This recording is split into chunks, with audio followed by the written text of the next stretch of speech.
오늘 우리 하나님께서 주시는 말씀은 찬양과 감사의 능력이라는 제목입니다. 자, 우리 모두 옆에 사람과 인사 나누겠습니다. 찬양과 감사의 삶을 살아갑시다. 찬양과 감사의 삶을 살아갑시다. 할렐루야. 우리 모두는 다 어떠한 말들을 하고 있습니까? 정말 이렇게 나에게는 감사한 일이 있어 라고 서로 얘기를 많이 나눕니까? 아니면은 모든 일들이 왜 이러는지 모르겠어. 짜증나고 화나고 내 뜻대로 안 되고 내 마음대로 안 되고 불평스러운 일들을 서로 많이 이야기 나누고 있습니다. 우리 인간의 속성이라는 것을 생각해 봅니다. 인간은 참으로 하나님께서 천지를 창조하시고 이 모든 창조하신 것 중에 그 모든 것을 누리고 살게 하시려고 인간을 만드셨습니다. 그런데 그 인간은 모든 것을 다 가지고 누리면서도 늘 입에서는 불평을 많이 하고 살아가는 것을 우리가 생각하게 됩니다. 불평을 말하고 또 다른 사람의 잘못된 것들을 말하고 그럴 때 막 속이 시원한 거 그런 말들을 우리가 막 허심탄회하게 할 때도 있는데 왜 우리는 이럴까? 그래서 그 불평으로 말미암아 하나님의 그 기적과 능력의 역사들이 권능의 역사들이 우리의 삶 속에서 나타나는 것이 아니라 어렵고 힘든 일들이 많이 나타나고 있는 것을 보게 되는데 그런데 어렵고 힘들기 때문에 불평이 나오는 것이라고 우리는 생각하지만 그러나 하나님께서 보실 때는 네가 입으로 불평스러운 말을 하기 때문에 그 입에서 하는 그대로 불평스러울 일만이 생기는 것이다. 아멘. 라고 우리에게 말씀하신다는 것을 우리도 알기를 원합니다. 아멘. 미국의 신학자 폴 틸리는 불행에 대해서 인류의 역사를 연구해 봤습니다. 그래서 역사를 연구해 보니까 불행이란 고대인들은 고난을 그들의 숙명의 팔자다 라고 받아들였어요. 그래서 이걸 극복할 수 있는 힘도 없고 극복하고자 하는 마음이 없었습니다. 그저 그냥 숙명이니까 받아들이는 거예요. 내 팔자니까 받아들이는 겁니다. 이 사람들이 바로 고대인이라는 거예요. 그 다음에 중세인들은 어떨까요? 중세는 모든 것을 죄와 연결했습니다. 죄. 우리가 죄인이기 때문에 이런 일이 벌어졌어. 나의 삶의 불행은 곧 나의 죄와 그 죄에 따른 벌이야 라고 여겼다는 거예요. 그래서 그들은 질병에 걸리거나 홍수가 나거나 전쟁이 일어나는 모든 것들을 다 내 죄 때문이다. 그래서 그 결과 심판이 이르렀고 내게 불행이 찾아왔다 라고 여겼다고 합니다. 그러면 현대인들은 어떨까요? 우리나라 같은 경우는 좀 유사하죠. 고대인들처럼 아니면 중세인들처럼 비슷비슷하게 이걸 가지고 사는 사람들이 많이 있는 것 같죠. 거기다가 우리 현대인들은 뭐가 있냐면은 우리의 불행한 것은 근심과 염려라고 말하는 것입니다. 근심과 염려. 오늘날 사람들은 배가 배불러서 죽겠고 배가 고프면 배고파서 죽겠고 집이 있어도 걱정이고 집이 없어도 걱정이고 더 좋은 집이 필요로 한다고 말을 하고 또 자기가 원하는 도시에 살고 있으면 전원 생활이 좋다고 그러고 전원에서 살고 있으면 도시로 가고자 하는 마음이 있고 그래서 항상 마음에 소원하는 것이 있는데 항상 끊임없는 걱정과 근심 속에 살아가고 있다는 것입니다. 이것은 인간의 한없는 욕심으로 말미암아 이루어진 것인데 현대인들은 감사도 기쁨도 행복도 없다는 뜻입니다. 그래서 날마다 불행하고 날마다 힘들다면서 살아가고 있는 것이죠. 그러면 반대로 하나님께서 기뻐하시는 삶은 무엇일까요? 하나님께서 원하시는 것은 감사와 찬송의 삶입니다. 하나님께서는 항상 우리들에게 감사하라, 찬송하며 살아라 라고 말씀하셨죠. 이스라엘 백성이 애굽에서 430년 동안 종살이 하다가 이렇게 나왔는데 광야에서 40년의 방황한 끝에 이제 드디어 가나안으로 가게 되었습니다. 근데 가나안으로 가는 동안 그 가나안으로 가는 길은 이 현대에서 그 거리를 측정해 봤을 때 한 열흘이면 갈 수 있는 거리예요. 또 약간 좀 돌아간다라고 해도 한 달이면 갈 수 있는 정도의 거리라고 합니다. 그런데도 그들은 거기를 바로 가지 못하고 40년이라는 세월이 흘렀어요. 그것도 낮에는 구름 기둥으로, 밤에는 불 기둥으로 하나님이 그 광야 길 속에서 그 여정을 인도하셨음에도 불구하고 40년이라는 세월을 그들은 광야에서 살았습니다. 그래서 그 원인이 무엇입니까? 그 원인이 여러분들 잘 아는 것처럼 바로 염려와 걱정과 또 부정적인 말들입니다. 그런 이 사고방식이 변화되지 않으면 하나님의 뜻을 이루기가 어렵고 매일 헤매며 방황하는 그 원망 불평의 삶을 계속해 나갈 수밖에 없습니다. 여러분들 예수님을 믿어도 교회를 이렇게 열심히 다닌다고 해도 여러분들이 이런 사고방식, 이런 나의 존재의식, 이 나의 가치관의 의식을 바꾸지 않으면요, 여러분들은 나이가 많이 들어서까지도 늘 여러분들의 입술에서는 원망과 불평이 나올 수 있고, 또 여러분들의 생각 속에서는 항상 다른 사람들은 다 잘 살아가는데 나는 왜 이럴까? 라고 하는 생각을 가지고 살아갈 수 있습니다. 마치 그 몇천 년 전에 살았던 고대인이나 중생들처럼 나는 이렇게 사는 것이 내 운명이야, 내 숙명이야, 내 팔자야 라고 하는 사람들이 있는가 하면, 또 때로는 이거는 내가 죄를 지었기 때문이야, 내가 이런 죄를 지은 사람인데 내가 어떻게 무엇을 더 바라겠어 라고 하면서 그 어려운 환경을 받아들이고 살아간다는 것입니다. 그런데 우리는 지금 하나님을 믿고 하나님의 자녀로 이제 성탄절을 앞두고 구주 예수 그리스도께서 이 땅에 나를 구원하시기 위하여, 내가 이렇게 불행하다, 나는 부족하다, 나는 힘들다, 나 너무나 내 마음에 들지 않는 인생을 내가 살고 있다 라고 한탄하고 있는 저와 여러분들을 구원하시려고 이 땅에 오신 놀라운 구주 강림의 주관입니다.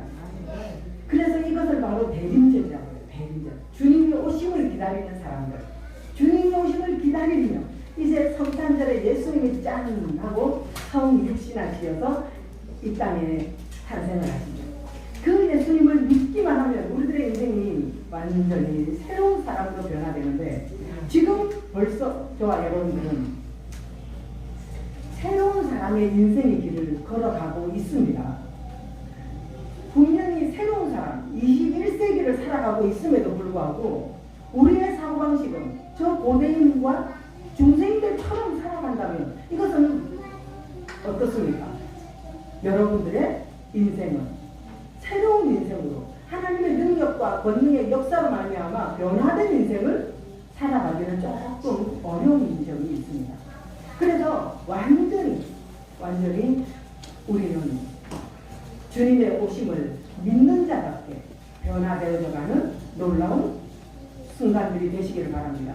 그래서 잊을 수 없는 2021년도 12월 셋째 주간이다. 주님의 오심, 이 대림절을 완전히 우리가 이해하고 주님을 맞이한다면 여러분들의 인생은 잊을 수 없는 획기적인 순간이 되어질 줄 믿습니다. 바울과 실라와 빌립보 감옥의 놀라운 역사를 보십시오. 바울과 실라는 복음을 전하다가 빌립보에서 깊은 감옥에 갇혔습니다. 오늘 본문에 나오는 것처럼 깊은 굴 속에 지금 들어가 있는 거예요. 깊음에 갇혀있다. 그리고 그 발에 착고에 든든히 채워있다 라고 하는 말씀을 보면서 바울과 실라는 지금 어떤 상황에 있는지를 알 수 있습니다.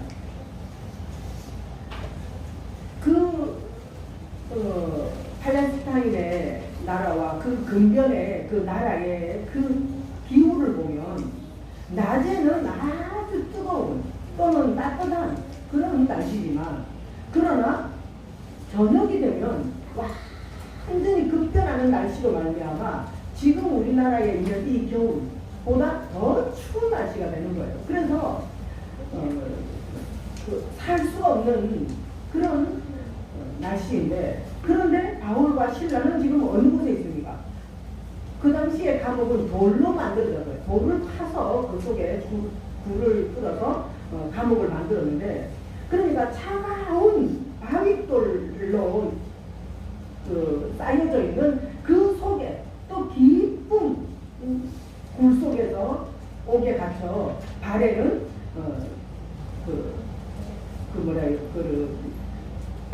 수갑처럼 발을 묶는 그 쇠사슬에 묶여 있는 상황인 거죠.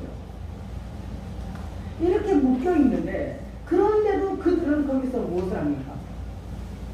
하나님을 찬송하고 하나님께 영광을 올렸다는 거예요. 여러분, 이러기가 쉽겠습니까? 참으로 쉽지 않습니다. 정말 어떤 분들이 그런 말들을 하는데, 정말 경제적으로 어려움이 있을 때, 또 자신의 육체적인 어려움이 있을 때, 또 자신의 부모님이나 어떤 그 자식이나 또 자신의 가족이라고 하죠. 가족들의 어떤 어려움이 찾아왔을 때, 그때에 정말 절실하게 평생도록 해야 될 기도를 그때 다 했다라고 하는 그런 고백을 하는 걸 들어봤습니다. 정말 그럴 때는 간절히 기도하잖아요. 정말 낮도 밤도 없이 그렇게 잠이 많던 사람도 잠을 안 자고 막 하나님께 기도하고, 그렇게 먹는 것을 좋아하는 사람도 금식하며 기도하고, 이렇게 정말 최선을 다해서 기도하는 그런 때에, 그럴 때에 기도라는 것은 바로 하나님께 말씀을 붙잡고 찬송과 또한 말씀의 묵상과 그 모든 것들이 포함되어서 기도라고 말할 수 있습니다. 그러니까 전심을 다해서 하나님께 나아가는 그런 순간들. 그런데 그렇게 나아갔을 때 어떤 일이 벌어집니까? 기적의 역사는 나타납니다. 하나님의 그 놀라운 역사들이 나타납니다. 여기 바울과 실라는 물리적으로 그런 일이 일어날 수 없는 그런 상황에서 그런 일이 일어난 거예요. 우리나라도 지금 제주도에서 5.3의 그 지진이 일어났는데, 또 서울까지, 목포에서도 그렇고, 그리고 서울까지 온 나라가 지진으로 말미암아 그 영향력을 몸소 보았고 또 체험을 했습니다. 갑자기 흔들리는 걸 느꼈어요. 그렇죠? 그래서 흔들리는 게, 땅이 막 흔들리는 걸 느낀 거예요. 그럴 때에 많은 사람들이 순간적으로 이거 무슨 일이야 하고 막 거리로 나온다든지 막 뉴스를 틀어본다든지, 그 전에 분명히 30초 전쯤에, 1분 전쯤에 막 그 재난 안전 문자 막 삐삐삐삐 하는 걸 저도 봤거든요. 근데 그것은 뭐 어련히 코로나에 대한 것인가 하고 그냥 넘겼어요. 그런데 그게 바로 그 재난의 우리에게 알려주는 그런 알림 문자였는데, 우리는 그걸 크게 신경 쓰지 않았습니다. 근데 지진으로 말미암아 건물이 흔들리고 나서 다시 확인해 보니까 그게 바로 그 문자였던 거예요. 이렇게 우리는 모든 재난에 대하여 무감각하고 또 별로 신경 쓰지 않는 그런 생활 속에 살고 있다가 이런 것을 만났을 때 얼마나 당황스럽습니까? 그런데 그와 같은 높은 역사가 이렇게 건물만 흔들리고 우리나라는 끝났지만, 그 빌립보 감옥에서는 하나님께 찬양과 영광을 올려드렸을 때에 그의 지진의 강도는 어떠했을까요? 얼마나 큰 지진이 일어났길래 그 감옥의 문 빗장, 감옥의 문 잠그고 이렇게 또 자물쇠로 잠그고 빗장을 잠그고 또 그 죄인들의 발에는 큰 쇠사슬로 묶어져 있고, 그런데 이 모든 것들이 다 풀려지는 역사가 있었어요. 풀려졌다. 그러니까 얼마나 심한 강도의 지진이 일어났으면 이와 같은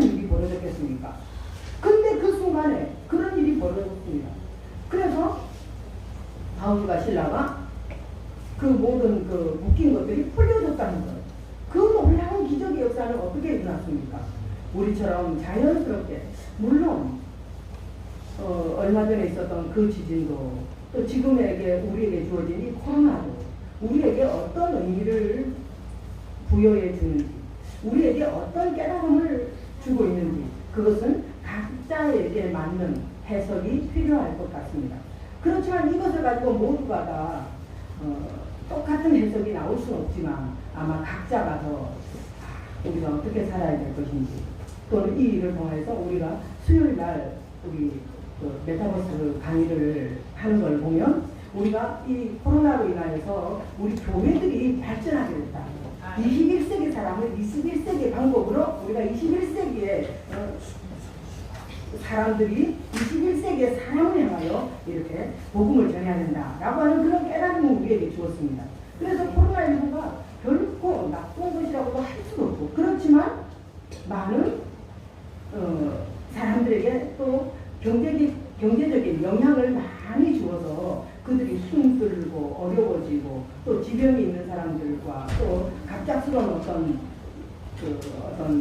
불행한 일들이 있는 그 사람들에게는 어려운 일들이고, 그들을 위해서 우리는 기도해야 될 것이지만, 아무튼 우리들이 이것들을 어떻게 받아들이느냐에 따라서 우리의 모든 삶은 달라질 수밖에 없습니다. 우리 주님께서 이렇게 우리들에게 하나님의 그 놀라운 역사가 찬양과 기도를 통하여 이루어진다는 것을 하나님은 이 빌립보 감옥을 통하여 우리에게 알게 해 주셨습니다. 또한 여호사밧 왕과 이방 나라가 있습니다. 유다 왕 여호사밧은 모압과 암몬과 세일산 주변에 있는 연합군들이 유다를 침공을 한 거예요. 유다는 작은 나라인데 그 주변에 있는 암몬과 그 모압과 세일산에 있는 그 주변에 있는 나라들이 연합을 하여서 유다를 공격하는 상황이 되었습니다. 그랬을 때에 이제 여호사밧과 그 모든 백성들은 어찌할 바를 몰랐습니다. 그런데 이 여호사밧 왕은 적군이, 연합군이 침공한다 했다라는 그 말을 듣는 순간에 맨발로 뛰어서 간 곳이 있어요. 어디를 갔습니까? 바로 나의 군사를 집결해라. 나의 군병들아 일어나라. 라고 해야 맞잖아요. 근데 여호사밧 왕은 하나님 전으로 달려갔습니다. 그리고 하나님 전에 나가서 나는 하나님을 믿습니다. 전능하신 하나님을 믿습니다. 이 전쟁은 하나님께 속한 것인 걸 내가 믿습니다. 할렐루야. 이렇게 하나님을 찾았다는 것입니다. 그랬을 때 하나님께서도 거기에 맞는 응답을 해주세요. 전쟁은 여호와께 속한 것이니 여호와가 함께 하리라. 할렐루야. 그래서 아멘 하고 여러분들처럼 믿었더니 와, 놀라운 대승을 거두게 되었습니다. 그래서 후대 사람들이 길이길이 여호사밧 왕과 그 전쟁을, 이방 나라들과의 이 전쟁에서 하나님을 찬송하고 하나님을 의뢰했더니 이렇게 승리하였다라는 것을 우리들이 읽고 고백하게 되었습니다. 여러분, 이 세상은 참으로 어렵다라고 합니다. 사람들을 등급을 나눕니다. 무슨 수저로, 흙수저네, 금수저네 하면 흙수저로 나누기도 하고, 너희 부모가 어떤 부모냐 하면서 또 부모로 나누기도 하고. 그런데 그래서 우리들은 다 보편적인 평범한 사람들이기 때문에 우리는 어떻게 살아야 되나. 아까도 우리 권사님께서 기도를 하셨는데, 우리가 과연 세상 사람들이 말하는 그 방법대로 세상에서 원하는 그 길을 우리도 걸어가야 될 것인가? 그래야만이 성공할 것인가? 저와 여러분들이 생각해 봐야 합니다. 여러분들이 진정한 중심을 가지고 하나님 앞에 하나님의 자녀로서 이 땅에 살아갈 때 내가 어느 정도껏 살아갈 수 있을까? 내가 얼마만큼 해야 될까? 하나님께서는 무조건 하나님의 자녀니까 아무것도 하지 말고 그냥 손 놓고 밥 먹고 나면 기도만 해라. 밥 먹고 나면 교회만 와라. 교회만 가서 섬겨라. 라고 하지 않으셨어요. 여러분들의 삶과 하나님을 섬기는 것이 같은 선상에 놓고 하나님을 섬김으로 말미암아 여러분들의 삶도 잘 적용해서 살아가야 합니다. 그래서 두 바퀴가 같이 굴러가야 돼요. 하나님을 섬기기 때문에 하나님의 이름으로 신앙생활도 해야 되고 하나님의 이름으로 여러분들의 삶도 최선을 다해서 살아가야 한다는 것입니다. 하나님을 믿기 때문에. 그래서 많은 사람들이 정말 한 10년 전, 20년 전에는 우리나라에 어떤 열풍이 불었냐면 하나님을 믿는 사람은 아무것도 해서는 안 된다. 그리고 어떤 직업을 가지고 가보니 그 속에 가서 직장을 가보니까 거기에 하나님을 믿지 못하게 하는 그런 어긋나는 일들이 있더라. 그래서 다 사표를 내고 다 퇴직을 하고 다 신학을 간다 그러고 다 교회 안에만 들어와서 기도해야 된다라고 하는 그런 때가 있었어요. 그래서 하나님 말씀 이외에는 모든 것이 다 죄와 연결을 하고 세상의 일과 연결됐습니다. 그래서 저도 그렇게 그래도 어느 정도 그 피아노를 좀 쳤었는데 신학을 가야겠다라고 결심한 그 순간부터 피아노 치는 일은 이건 내가 할 일이 아니야. 하나님의 말씀만 읽어야 돼. 말씀만 보고 기도만 해야 돼. 라고 하면서 그것을 딱 놓은 거예요.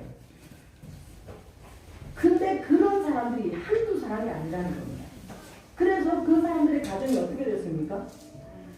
너무너무 많은 어려움이 오더라고요. 직장 생활도 그만둬버리고 사표 내버리고 그래서 정말 주님의 일을 열심히 할 줄 알았는데 그것도 또 아닌 거예요. 그러니까 이 교회 저 교회 맨날 떠돌아다니는 순례자의 그 어떤 분도 계시고요. 신앙생활을 잘하려고 그만뒀는데 그냥 이도저도 아니고 분쟁만 일어나고 자식들에게는 원망만 짓게 되는 그런 아버지로 변화되기도 하고요. 그런 일들이 많았어요. 근데 성경을 잘 보니 하나님께서는 항상 하나님을 섬길 때 here and now예요. 지금 여기서 내가 어떤 사람일 것인가. 하나님을 믿고 하나님은 최우선이에요.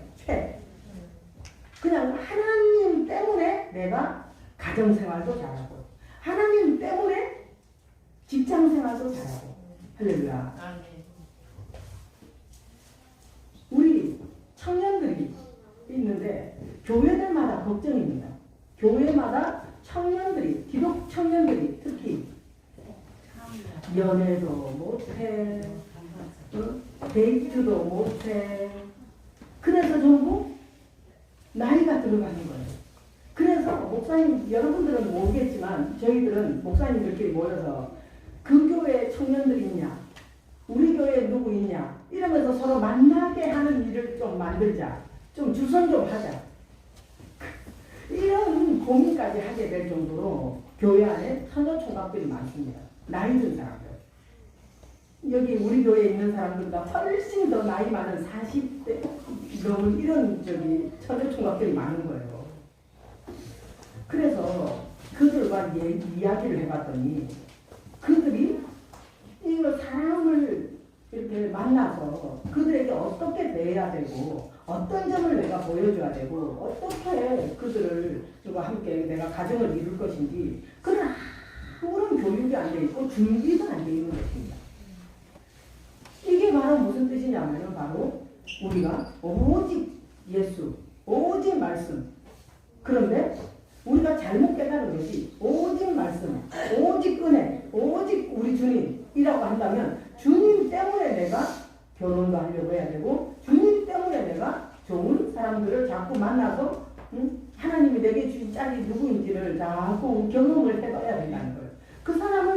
만났다고 해서 그 사람과 결혼하는 건 아니에요. 근데 우리들은 벌써 겁을 먹어요. 그 만나기만 하면 결혼하는 줄 아나? 아니거든요. 만나보고 서로 대화도 해보고 가치관이 너무 다르구나. 문화가 너무 다르구나. 근데 이걸 극복할 수 있는가 없는가 서로 경험을 해봐야 되잖아요. 아무튼 여러분, 우리 교회 모든 성도들은, 우리 청년들은 다 하나님 때문에 결혼도 하고 하나님 때문에 헌신하는 마음도 가지고 하나님 때문에 사랑하고자 하는 마음도 가지시기를 바랍니다. 결혼이라는 것이 말이 나와서 하는 말인데 결혼은요 쉬운 일이 아닙니다. 많은 우리나라 사람들이 지금 결혼을 하지 않겠다고 하는데 그 하지 않겠다라고 하는 것을 저도 이해는 가요. 너무나 힘들거든요. 서로 맞춰야 되는데 너무 힘들어요. 또 결혼을 생활을 유지하기 위해서 내가 하지 않아도 될 수고를 많이 해야 되고 헌신을 해야 되고 희생을 해야 됩니다. 그렇기 때문에 그것을 전부 다 회피하고 또 그것을 힘든 일이라고 생각하면서 포기하는 사람들이 생기기도 하는데, 그런데 하나님의 그 성민, 하나님의 뜻은 무엇일까? 하나님께서는 천지 창조의 때부터 아담과 하와를 지으셔서 가정을 이루게 하셨습니다. 하나님께서는 독처하는 것이 보기에 안 좋더라라고 말씀을 하셨어요. 혼자 사는 것. 그래서 여러분 할 수만 있으면 하나님의 이름으로 정말 헌신하는 마음, 희생하고자 하는 마음을 가지고 가정을 잘 이루어 가시기를 바랍니다. 하나님의 기적과 능력의 역사들이 저와 여러분들을 통하여 나타나길 원합니다. 그 여호사밧 왕처럼 그 급박한 어려움 속에 하나님을 찾으러 가는, 하나님 앞에 나아가는 그 모습처럼 저와 여러분도 하나님께 나아가시기를 바랍니다. 하나님을 찬양하고 칭송하십시다. 우리가 한 해를 돌아보면 우리에게 남는 것이 무엇입니까? 하나님께 감사가 남습니다. 하나님 감사합니다. 오늘도 이렇게 하나님 앞에 나오게 하시고 하나님을 찾게 하시고 하나님의 은혜로 이렇게 건강한 모습으로 하나님을 찬송하게 하여 주시니 감사합니다 라고 하는 그런 하나님께 감사의 그런 고백을 드리는 놀라운 은혜가 있기를 바랍니다. 우리 모든 사람들은 다 건강이 참 중요하죠. 그래서 건강에 신경을 많이 씁니다. 우리나라 사람들도 어느덧 사람을 평가할 때 내면보다는 외모로 보이는, 외적으로 보이는 것들을 중요하게 여기고 그가 가지고 있는 어떤 직업들, 어떤 자격증들, 그 외부로 보여지는 것들을 중요하게 여기는 그런 시대가 되었습니다. 그런데 진짜 중요한 것이 무엇인가? 그들의 건강 상태입니다. 이 건강 상태는 행복 지수와 연결되어 있어요. 내가 얼마나 감사하며 행복 지수를 높게 가지고 살아가고 있는가에 따라서 내가 건강을 회복하기도 하고 건강을 더 안 좋게 하기도 합니다. 하나님의 나라를 바라보는 저와 여러분들이 하나님의 뜻을 이루어가며 내 마음을 다 다스리고 오늘 하루를 주신 하나님께 감사하며 나아가는 저와 여러분들이 되시기를 바랍니다. 하나님은 오늘도 기쁨과 감사함으로 하나님께 찬양으로 나아가라 라고 말씀하십니다. 감사와 찬양은 아픈 몸도 치료하고 모든 병에 대한 강한 예방책을 주는 그런 놀라운 힘이 있습니다. 나는 건강하다. 나는 하나님의 자녀이며 하나님께서 나를 사랑하시기 때문에 하나님은 나와 함께 하시기 때문에 나는 건강하다. 오늘도 내게 면역력은 강화될 것이며 모든 세균은 하나님의 그 감사함으로 다 소멸될 것이다 라고 하는 그런 고백을 하면서 하나님께 나아가시기를 바랍니다. 언제나 감사함으로 여러분들의 삶이 행복해지기를 바랍니다. 늘 하나님의 나라를 소망하며 하나님의 이름을 높이며 하나님께 감사와 찬송으로 하나님을 높이는 칭송으로 나아가시는 저와 여러분들이 되시기를 바랍니다. 할렐루야. 그래서 하나님께 나아갔을 때에 하나님께서 너는 참 이 땅에서 나를 향한 감사, 나를 향한 찬송, 나를 향한 그 칭송이 흘러 넘치고 있었구나 라고 하는 그런 고백을, 그런 칭찬을 받으시기를 바랍니다. 그리하여서 정말 우리가 하나님의 하나님 앞에 섰을 때에 너 왜 이렇게 살았니? 라고 하는 그런 질문을 받으셨을 때에 참 하나님의 은혜로 내가 살았습니다. 여러분 우리 한번 따라해 보겠습니다. 하나님의 은혜로 살았습니다.